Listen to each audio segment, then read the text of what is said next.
డొక్కా సీతమ్మను తెలియని వాళ్ళు ఎవరు ఉండరు. డొక్కా సీతమ్మ అంటే అన్నపూర్ణాదేవి. ఆమె నర్సారావుపేట దగ్గర ఒక విలేజ్లో ఆమె ఉంది. ఆమె ఒకప్పుడు ఉండి ఆమె అన్నదానం చేసి మంచి పేరు తెచ్చుకునింది. ఎన్నో సంవత్సరాలు అయిపోయింది. మన బ్రిటిష్ కాలంలో ఆ డొక్కా సీతమ్మ ఉండేది. ఆమె ఆస్తులు, ఆమె ఐశ్వర్యం అంతా కూడా అన్నదానానికే కరిగిపోయింది. ఆమె ఫ్యామిలీ పరంగా కూడా అందరూ కూడా ఆమె సలహా ప్రకారంగా ఆమె చెప్పినట్లుగా నడుచుకొని వాళ్ళు ఆ రోజుల్లో బ్రిటిష్ కాలంలో అన్నదానం చేసేవాళ్ళు. అలా అన్నదానం చేసి ఆమె మంచి పేరు తెచ్చుకునింది. ఒకసారి ఆమె ఎక్కడో పనిపడి ఎక్కడో బోట్లో వెళుతుంటే ఆమెకు అక్కడ ఉండేవాళ్ళు కొంతమంది బాగా ఆకలి అవుతుంది, మనము డొక్కా సీతమ్మ దగ్గరికి వెళ్ళామంటే, ఆ అమ్మ దగ్గరికి వెళ్ళామంటే మనకు ఆమె బువ్వ పెట్టి పంపిస్తుంది అనేసి వాళ్ళంతా ఆ బోటు ఎక్కకుండా వాళ్ళు రిటర్న్ ప్రయాణమైనారు డొక్కా సీతమ్మ దగ్గరికి రావడానికి. అప్పుడు అది ఆమె చెవులారా ఆ మాట వినేసి ఆమె వాళ్ళకంటే ముందుగా ఆమె విలేజ్ చేరుకొని వాళ్ళకు బువ్వ భోజనాలు అన్నీ ఏర్పాటు చేసింది. అప్పట్లో ఆకుల్లో బువ్వ పెట్టి మంచిగా సాంబారు బువ్వ పెట్టి మజ్జిగ పెట్టి పచ్చడి పెట్టి బాగా మంచిగా పెట్టేది. మంచి రుచికరమైన భోజనము. అప్పట్లో మంచి కూరగాయలు అవన్నీ కూడా ఆమె ఇంటి దగ్గరే పండించేది. వాళ్ళ కోసము మంచి ఫుడ్ పెట్టి అందరినీ బాగా సంతోషంగా వాళ్ళ పొట్ట నిండితేనే తను ఎంతో సంతోషపడేది. అలా ఆమె వాళ్ళకందరికీ వాళ్ళు రాకముందే ఆమె ఇల్లు చేరుకొని వాళ్ళకు భోజనాలు అవన్నీ ఏర్పాటు చేసింది. వాళ్ళంతా తిన్నారు. వాళ్ళు హ్యాపీగా సంతోషంగా వెళ్ళిపోయారు. అట్లా ఎంతమందికి పెట్టిందంటో లెక్కే లేదు డొక్కా సీతమ్మ. ఆ డొక్కా సీతమ్మ భోజనాలు పెట్టేది, అందరికీ దానం చేసేది, ఇవన్నీ కూడా ఒకప్పుడు బ్రిటిష్ మహారాజుకు తెలిసింది. ఆమె మన ఏపీలో అలా చేసింది. మన ఏపీ రాష్ట్రంలోనే ఇది జరిగింది. నరసరావుపేట అంటే ఏపీనే కదా, ఆంధ్రప్రదేశ్.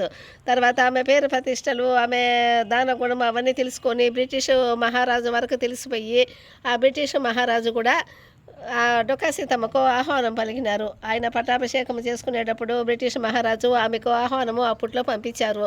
ఆహ్వానం పంపిస్తే ఆమె తిరస్కరించింది. రాలేను అని చెప్పింది. నేను వచ్చినానంటే గన ఇక్కడ నాకు అన్నదానము అది నిలిచిపోతుంది, ఎవరైనా ఆకలితో వచ్చారంటే వాళ్ళకి నేను ఇవన్నీ అరేంజ్ చేయాలి, నేను రాలేను అని చెప్పింది. అప్పుడు బ్రిటిష్ మహారాజుకి ఇంకా కూడా ఆ డొక్కా సీతమ్మ మీద ఇంకా గౌరవం పెరిగి, చూసారా ఆమెను ఇంత పెద్ద మహారాజు ఇంత పెద్ద బ్రిటిష్ రాజు పిలిస్తే కూడా ఆమె ఆహ్వానాన్ని తిరస్కరించింది. కాబట్టి ఈమె ఎంత అన్నపూర్ణాదేవి ఎంత దానం చేస్తుంది, ఈమె మనసు ఏమిటి, ఈమె ఎంత భగవంతుడే ఆ రూపంలో పుట్టి ప్రజలు ఆహారము పెట్టి బో పెట్టి వాళ్ళకు కడుపు నింపుతుంది అనేసి ఆమెకు ఇంకా ఆయనకు బ్రిటిష్ మహారాజుకు ఇంకా సంతోషం అయిపోయింది. ఆమె పట్ల ఇంకా గౌరవం అయిపోయింది. అప్పుడు ఏం చేశారంటే అప్పట్లో డొక్కా సీతమ్మ ఫోటోను పంపించమని అడిగినారు. అప్పట్లో డొక్కా సీతమ్మ ఫోటో ఎలానో ఆ బ్రిటిష్ మహారాజుకు చేరింది. ఆయన డొక్కా సీతమ్మ ఫోటో అక్కడ పట్టాభిషేకం అయ్యే చోటు ముందు ఆమె ఫోటో పెట్టి ఆమెకు పూజ చేసి దండం పెట్టుకొని ఆమె అందరికీ బువ్వ పెట్టి కడుపులు నింపే తల్లి కంటే ఇంకా మహాతల్లివి నువ్వు, అందరికీ ఒకే తల్లి ఉంటుంది కానీ నువ్వు అందరికీ తల్లి అయినావు, అందరినీ తల్లిలాగా వాళ్ళ పొట్టలు నింపినావు, ఎంత ప్రేమగా వాళ్ళకందరికీ బో పెట్టావు, చూసావు, నీకంటే మించిన భగవంతుడు ఉంటాడా, ఫస్ట్ నీకే నేను దండం పెట్టుకొని తర్వాత పట్టాభిషేకం అవుతానని ఒకప్పుడు బ్రిటిష్ రాజు కూడా ఆమె పటానికి పూజ చేసి దండం పెట్టుకొని ఆమె రాలేకపోతే కూడా ఆమెకు పటానికి దండం పెట్టుకొని ఆయన పట్టాభిషేకం చేసుకున్నాడంట. చూసారా ఎటువంటి తల్లులు ఉన్నారు. అటువంటి డొక్కా సీతమ్మ లాంటి తల్లులు మన దేశంలో పుట్టడం వల్లనే వాళ్ళు ఆ రోజుల్లో ఉండడం వల్లనే ఈరోజు వాళ్ళు చేసే పనిలో కొంతవరకైనా కొంతమందికైనా ఆదర్శం అవుతూ ఉంది. చాలామంది కూడా అన్నదానం చేస్తున్నారు. ఎక్కడెక్కడో గుడుల్లో కూడా చాలా మంచి మంచి గుడులు కానీ చిన్న గుడులు కానీ ఎక్కడైనా అన్నదానం చేసేవాళ్ళు కానీ డొక్కా సీతమ్మని ఆదర్శంగా తీసుకొని చాలామంది అన్నదానం చేస్తున్నారు. ఇప్పుడు కూడా మంచి మంచి మహనీయులు గొప్ప గొప్ప వాళ్ళంతా ఉన్నారు. గుడుల్లో మంచి మంచి భోజనాలు పెడుతున్నారు. ఎంత దానం చేస్తారో అన్ని దానాల కంటే అన్నదానం గొప్పదే అని అంటారు. చాలా అన్నదానం చేసేదానికి కూడా మనసు రావాలి. అది కూడా దేవుడు దగ్గర అడిగి రావాలి.